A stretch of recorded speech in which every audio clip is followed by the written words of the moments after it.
Welcome, sir. Thank you very much indeed. We're very pleased to be able to speak with you today. President Buhari chose you, out of so many other qualified Nigerians, to serve as the Minister for Foreign Affairs. Each president will often offer words of direction or give major tasks to their most senior deputies or ministers.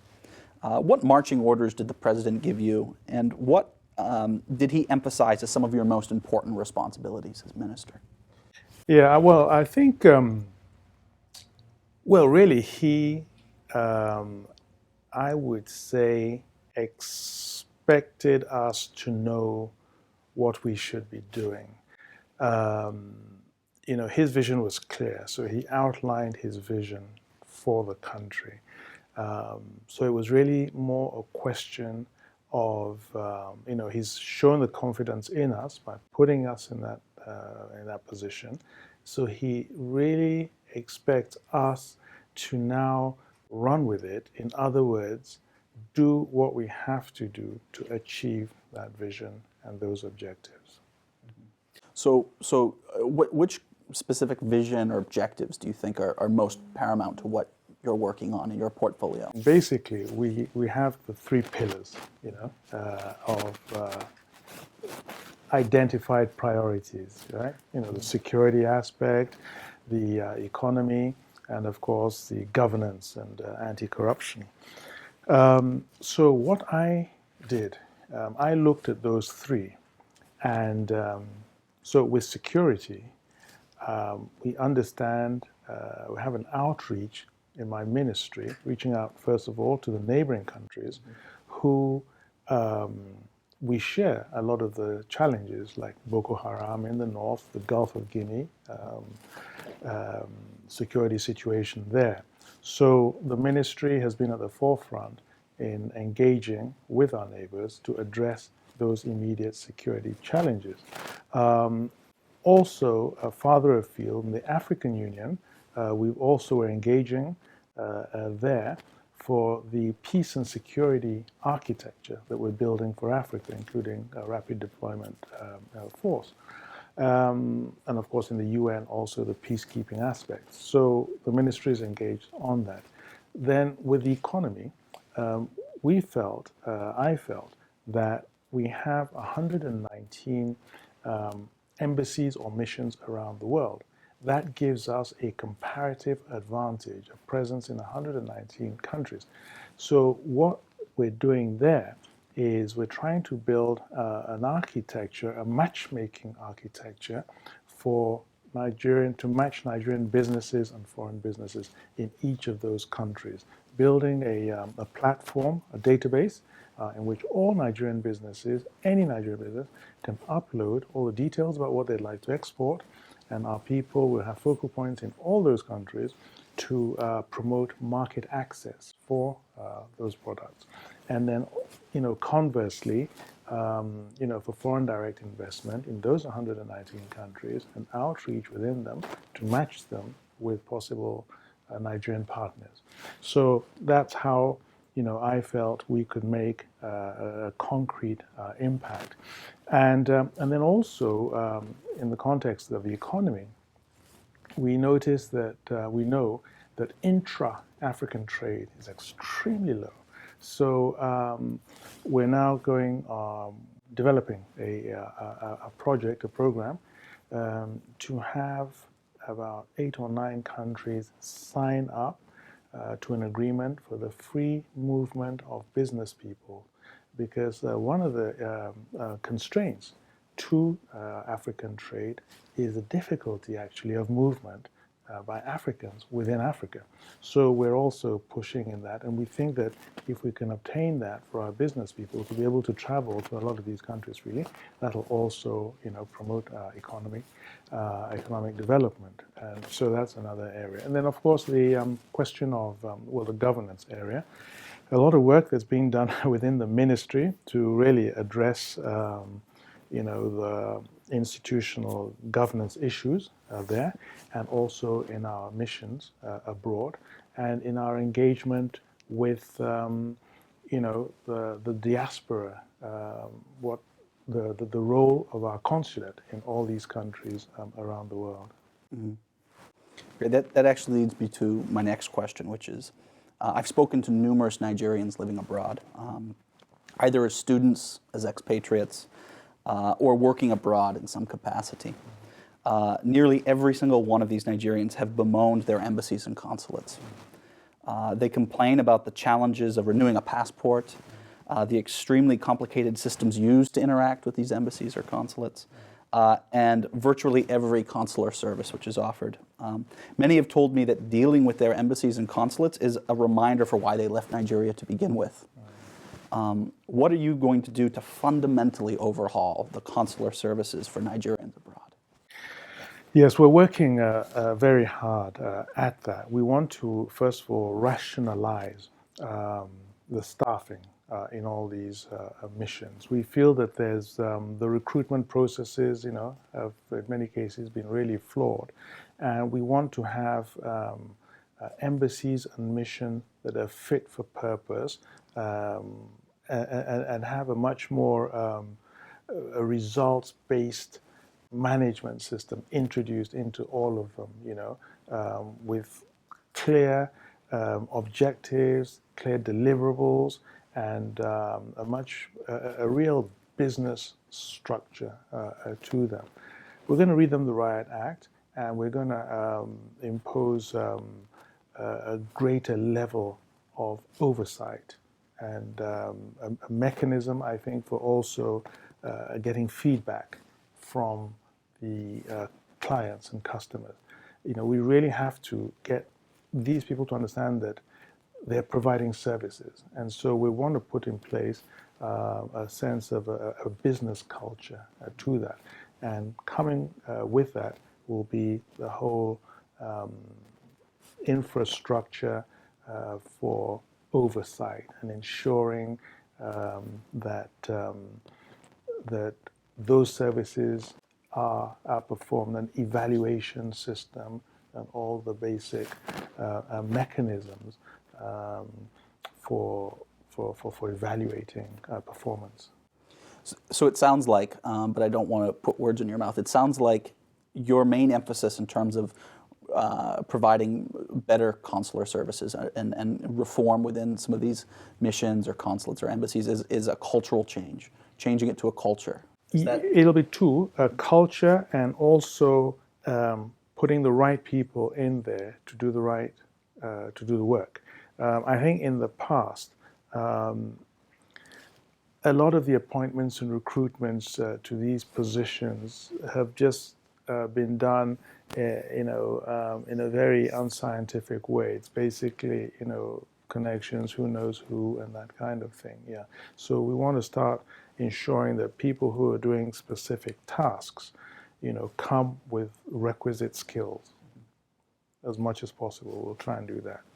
Of course, it's a civil service environment, so it's not, like we're in a private sector where you can just hire and fire. But we want to. You're right. Instill and institute a different culture, but also try and identify people who are motivated and who have a certain sense of responsibility. Mm-hmm. What about in terms of the technology or some information systems or anything other than kind of personnel? Do you think that the consulates and embassies need to begin instituting? Absolutely, yes. We absolutely feel that that's the way to go. There's I think that you also have to, as much as possible, because that's what everybody's doing. We're in the 21st century. Empower as much as possible your users, as well. They can interface, on the internet. They should be able to get most of the services they require without having to meet any particular individual. So we have to also take advantage of technology to also deliver a lot of these services. Yeah. What kind of timetables are you thinking about? Because right now there are so many Nigerians who are abroad and they feel stuck and trapped in this system. And The other day, one of our colleagues, he was trying to get a passport renewed. It took him weeks to get an appointment. He arrived there. They said, oh, the appointment's not so necessary. There was a long line of very confused individuals. And so the pain is very real for people today. So how are we going to alleviate that, maybe in the short term? Yeah. There's one thing that you also have to be mindful of, is that in a lot of these situations, it's actually the immigration services that are responsible for a lot of the services and not the Ministry of Foreign Affairs.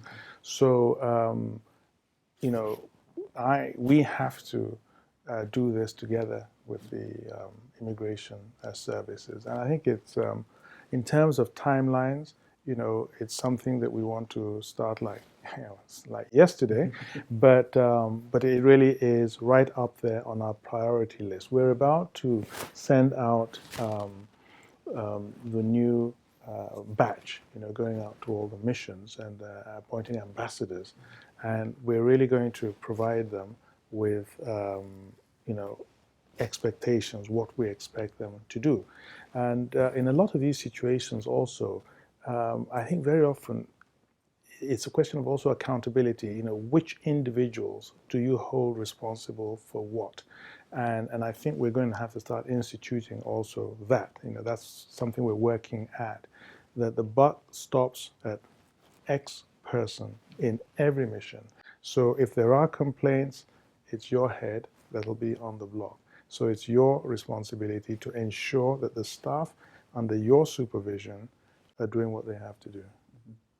There's hardly a week that goes by that I don't have a Nigerian student who's studying abroad who ends up contacting Sahara reporters because their scholarship money or their upkeep or tuition has not arrived. They often narrate that their universities may expel them and that they struggle to eat or survive. Now, while I know that the Ministry of Foreign Affairs is oftentimes not responsible for dispersing this money to make sure that it actually goes from its source to in their pocket, what kind of policies can the embassies have that will serve these students better? And then how will the Ministry of Foreign Affairs begin working with these different agencies or governments who are supposed to provide this money to make sure that those students are getting the support they need? Well, that's a difficult one because you see, first of all, a lot of the students, probably the majority of Nigerian students abroad, are probably private students that have, you know, gone to these educational institutions, you know, on their own, not through government, you know. In some cases, maybe there might be some who are funded by their states, you know, but usually the embassies would have no idea that they're even there until they have a problem, you know. So in terms of, you know, preventive measures, you know, it's you know, it's a bit difficult, you know. So I mean, obviously, if they come to the embassy, it's the job of the embassies to provide whatever services they can to them. But where it's a case of school fees that have not been paid, there really isn't much that, you know, an embassy can do as such. If they are on a scholarship, then, you know, of course, it would depend which ministry is funding them. If it's the Ministry of Education, I mean, yesterday, for instance, I was, well, it's a different matter. I was speaking to the Minister of Foreign Affairs of Hungary, and there are 50 scholarships that they're making available. But okay, that's the government, that's the Hungarian government. But if there's a ministry that's, you know, sponsoring some students, then of course we can intercede with that ministry to point out, you know, that there's a certain problem that has arisen.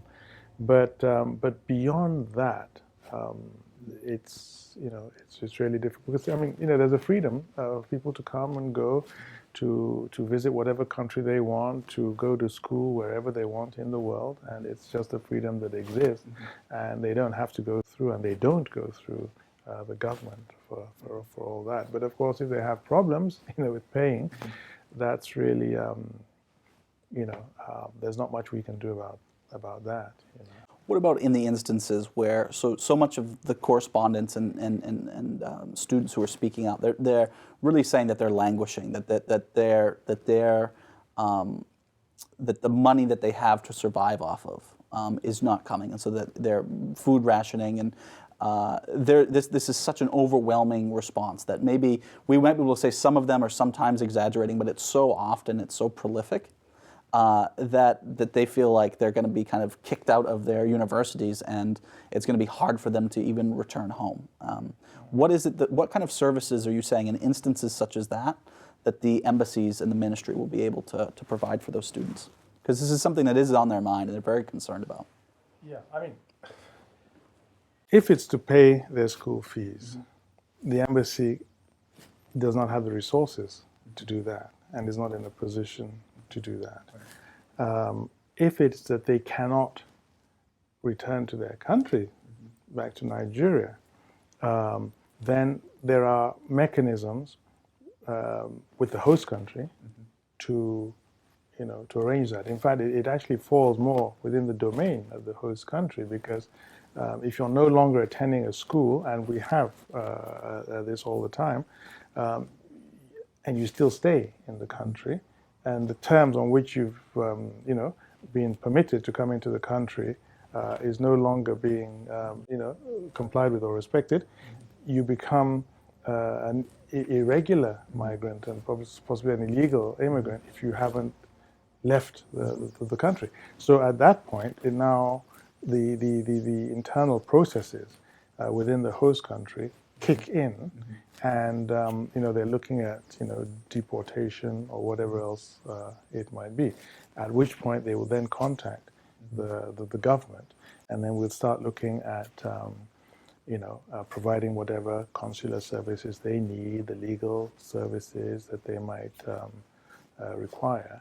Not provide the legal services, but at least advisory services. And so it sounds like even if, let's say, from a state that was providing them a scholarship, that they've not received that money, and it was either simply not dispersed or it was stolen at one point or another, their point of contact on that would be their state government? Absolutely. And I guess kind of my last question with that is, are you concerned that the situation you outlined, where a Nigerian student who's no longer able to be enrolled in school is almost criminalized through this process, and so they could face deportation from the host country back to Nigeria, and they wouldn't really be able to lean or depend on the embassy in their area or their consulate? And I guess I'll kind of go on a slight tangent and say, and not that Nigeria needs to do exactly as the United States does, but if, as an American, my embassy would be able to advocate for me, and they would be able to assist with me more than kind of what you're saying the process would be for Nigeria. Well, it depends what you mean by advocate for you. Somebody is attending an educational institution somewhere. The person can no longer pay. I am sure the United States government will not pay the fees of that person. Of this I am 100% sure. Right. The Nigerian government will also not be able to pay. So if by advocacy you mean to request the school to retain the person without the person having to pay fees, I don't know how realistic or even how reasonable that could be as far as advocacy goes. Nigerians who left their home country to start families, they've launched successful careers, and they've built new ideas and have had an enormous positive impact on their adopted countries abroad. What specific policies is your ministry adopting to bring the diaspora back so Nigeria can receive a disproportionate benefit of their talents? Trying to do a platform to facilitate the possibility of Nigerians in the diaspora either staying where they are and providing the skills, but depending on what is available, but being able to identify areas where they can plug into in Nigeria. And so do you see this primarily through commerce? So this matchmaking thing, other than commercial relationships, what are you thinking? Yeah, it wouldn't necessarily have to be through commerce, because I think also government agencies will be able to access, the database, and just in terms of skill set, and not just commerce. Great. Well, thank you so much for your time and for Thank you. speaking with us today. The pleasure is all mine. Thank you. Thank you.